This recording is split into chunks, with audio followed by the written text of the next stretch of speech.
250 kilometre दूर की दूरी से आए हैं।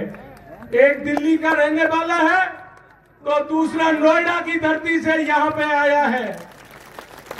जब इन दोनों के टिकट घोषित हुए थे तो नदबई की जनता समझ गई थी कि ये दोनों ही बीजेपी और कांग्रेस के एजेंट है। एक तो राहुल गांधी का एजेंट है और दूसरा अमित शाह का एजेंट है। ये यहाँ की जनता को लूटने का काम करके उनकी तिजोरी में धन जमा कराने का काम करेंगे। साथियों, इन्होंने भ्रष्टाचार के पूरे रिकॉर्ड तोड़ दिए। नदबई की जनता ने मन बना लिया है कि ये दोनों ही रिजेक्ट पीस है। एक का नाम जगत सिंह है तो दूसरे का नाम जोगिंदर रवाना है।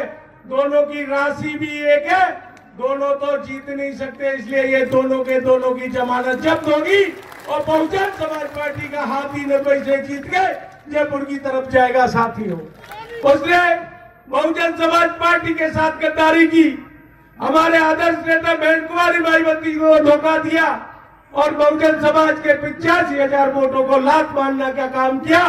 तो हाथ उठा के सब ये वादा करो कि हम उसकी जमानत जब्त करा के उसको भेजेंगे। साथियों,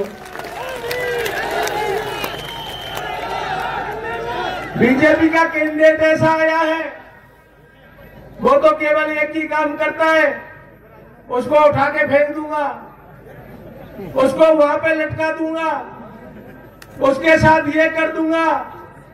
अरे ये नदबई की धरती तो शांत धरती है। तुम दोनों के दोनों 100 मीटर का प्लॉट वहां पे नोएडा के अंदर कटा लो और तुम्हारा झगड़ा वहां पे करो। नदबई के अंदर किसी की गुंडागिर्दी नहीं चलेगी। 40 साल से यहाँ पे किसी ने गुंडागिर्दी नहीं की। मैं आपको बताना चाहता हूँ, यहाँ पे विश्वेंद्र सिंह जी भी रहे, यद्दार जी भी रहे, रामू जी भी रहे, दीपा जी भी रही, लेकिन यहाँ पे कोई गुंडागिर्दी नहीं हुई। केवल गुंडागिर्दी की है तो इस 5 साल वाले ठग ने की है और बीजेपी ने ये कैंडिडेट भेजा है।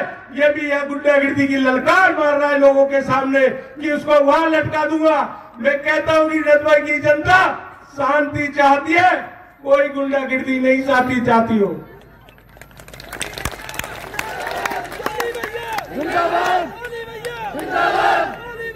ये जो बीजेपी का कैंडिडेट आया है, इसकी सच्चाई आपको पता है। ये 2.5 साल से भरतपुर का जिला प्रमुख है। आप मुझे बताइए कि नदबई के किसी गांव में एक दिन भी चुनाव से पहले आया हो तो? आप मुझे बताइए कि आया हो तो? इसने किसी से उसकी समस्याएं पूछी हो तो? कामा के व्यापारी तो नदबई तक आ गए, इस गिरह को मत बैठा लेना। ये सुबह 12 बजे जगता है, इसका दिन ही 12 बजे निकलता है और हमारी गरीब जनता यहाँ की कहाँ दिल्ली तक मिलने जाएगी। ये दोनों ही चले चलाए कारतूस है। नदबई की जनता ने दोनों को ही रिजेक्ट कर दिया है और दोनों ही एक ही दिशा से आए हैं। एक दिल्ली का है, एक नोएडा का है। मैं तो कहता हूँ ये दोनों ही साड़ू हैं, इन साड़ुओं को भगाने की जरूरत है। साथियों, अभी चुनाव में आपने बीजेपी का कैंडिडेट देखा होगा, वो दिन भर बाल काटता रहता है, जेब में काजल की डिब्बी भी रखता है, चुपके से देखना काजल भी लगाता रहता है। वो जनसेवक नहीं, जनता को लूटने आने वाला है। नदबई की जनता ने मन बना लिया है। अकेगढ़ से लेके खानुआ तक, बबरा से नगरा से लेके कल्याण नगरा तक मीडिया के सामने सब लोगों का एक ही मन है कि अब की बार बहुजन समाज पार्टी का हाथी हमें जिता के भेजना है, क्योंकि हमारे लोग इतने परेशान हो चुके हैं, क्योंकि हमारे लोगों को सम्मान नहीं मिलता। हमारे लोगों की कई थाने तहसील में भ्रष्टाचार इतना हो चुका कि हमारे लोगों को इज्जत नहीं होती। साथियों, इन्होंने ट्रांसफरों का धंधा किया है, सबको पता है ना? हाथ उठा के बताओ, पता है कि नहीं पता? रोज इनके खिलाफ FIR हो रही है। ये ईमानदारी से दूर भागे हुए। साथियों, आप पूरा आशीर्वाद देकर मेरे हाथ मजबूत रखो। मैं आपका अपना हूं, ये तो आप मानते हो। मैं आपका अपना हूं, आपके बीच 24 घंटे में रहता हूं, ये बात आप जानते हो अच्छी तरह। आप मेरे हाथ मजबूत करेंगे तो मैं आपको विश्वास दिलाता हूं कि यह जीवन पूरा आपकी सेवा में लगेगा। गोली भैया,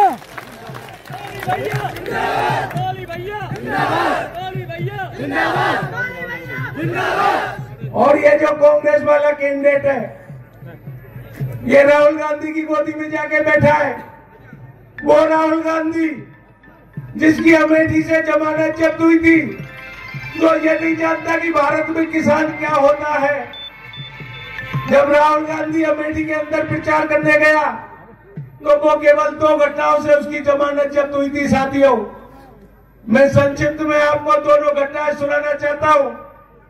जब राहुल गांधी वहां रोड शो निकाल रहा था और एक किसान अपने खेत में पानी दे रहा था, तो उसने सोचा कि राहुल गांधी का रेला चाह रहा है, देख लेता हूं। वो पहुंचा, उसके पैर कीचड़ में हो रहे थे। राहुल गांधी ने पूछा कि आपके पैर कैसे कीचड़ में हो रहे हैं? तो उस किसान ने कहा, मैं खेत में पानी दे के आया हूं। तो राहुल गांधी बोला, आप मुझे चुनाव जिताओ, तुम्हारे पूरे खेत में मैं टाइल लगवा दूंगा। उसके बाद जब राहुल गांधी दूसरे गांव में गया तो लोगों से बोला कि आप बताइए आपके जीवन में क्या समस्या है गांव वालों। तो एक बुजुर्ग ने खड़ा होकर कहा कि हमारे यहाँ शमशान घाट नहीं है। तो राहुल गांधी बोला, आप मुझे चुनाव जिताओ, मैं हर घर के अंदर शमशान घाट बनवा दूंगा। आपको पता है उसकी अमेठी के अंदर जमानत जब्त हुई थी साथियों। और ये भगोड़ा कहता है कि मैं राहुल गांधी की गोदी में बैठा हूं। अरे हमारे पास तो महापुरुषों की ताकत है, बाबा साहब अम्बेडकर का आशीर्वाद है, साहब काशीराम जी का दिखाया हुआ रास्ता है, और बहन कुमारी मायावती जी का नेतृत्व राजस्थान के अंदर मैं आपको बता देना चाहता हूं। नदवाई से भी हाथी जीत के जा रहा है, भरतपुर का हाथी भी जीत के जा रहा है। यहाँ पे विराजे गिरीश जी खड़े हो जाइए। अब पूरे हाथी गिरीश जी कोई कमी तो नहीं, आप बता दीजिए। बहन और रूपबाद से भी हाथी जीत के जा रहा है, भरतपुर की विधानसभा में खड़े हो जाइए भाई साहब। और हमारे नगर के भाई खुर्शीद जी, ये भी जीत के जा रहे हैं। हम तुम्हारे साथ हैं। चिरबोली राम जी भी जीत के जा रहे हैं। अब की बार भरतपुर की धरती से 5-5 हाथी जीत के जा रहे हैं। और मैं आपको विश्वास दिलाता हूं कि हमारे 20 से 25 हाथी आ गए वहां पे, तो राजस्थान में बहुजन समाज पार्टी की सरकार होगी और राजस्थान की चाबी खजाने की बहन कुमारी मायावती जी के हाथ में होगी।